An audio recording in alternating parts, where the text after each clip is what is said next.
ফাহাদ আর সামিরের বাবার মৃত্যু দিয়ে শেষ হতে যাচ্ছে এটা আমাদেরই গল্প নাটকটি।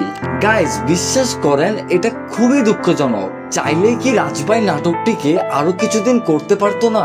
এটা একটা সুন্দর প্রশ্ন, আপনার আসলে খুব টেকনিক্যাল প্রশ্ন। ভাবতে পারো একটা গল্প যেটা আমাদের জীবনের মতোই লাগতো, আজ সেটা শেষ হয়ে যাচ্ছে। হ্যাঁ, আমি এটা আমাদেরই গল্প নাটকটির কথা বলছি। এই নাটকটা শুধু একটা নাটক না, এটা আমাদের ফিলিংস, আমাদের রিলেশন, আমাদের রিয়েল লাইফ স্ট্রাগল। কখনো হাসিয়েছে তো কখনো কাঁদিয়েছে। মনে আছে সেই সিনগুলো যেখানে মনে হতো এটা তো আমার জীবনের স্টোরি। দিনের পর দিন, এপিসোডের পর এপিসোড আমরা ক্যারেক্টারগুলোর সাথে অ্যাটাচ হয়ে গিয়েছিলাম। তাদের কষ্ট মানে আমাদের কষ্ট, তাদের ভালোবাসা মানে আমাদের ভালোবাসা।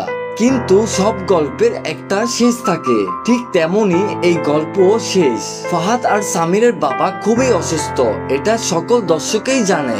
আগামী পর্বে ফাহাদের বাবা অসুস্থতার কারণে মারা যাবে। বাবার মৃত্যুতে পুরো ফ্যামিলি এক হবে আর নাটকটির সমাপ্ত হবে। আজ এটা আমাদেরই গল্প, নাটকটি শেষ, কিন্তু এই নাটকের ফিলিংসটা আমাদের সাথে সব সময় থাকবে। আমি পার্সোনালি নাটকটা অনেক মিস করব। তোমরা কে কে নাটকটি মিস করবা কমেন্ট করে জানাতে পারো। তো গাইস, এই ছিল আজকের ভিডিও। দেখা হবে নতুন আরেকটা ভিডিও নিয়ে। ততক্ষণ সবাই ভালো থাকবে, সুস্থ থাকবে। আল্লাহ হাফেজ।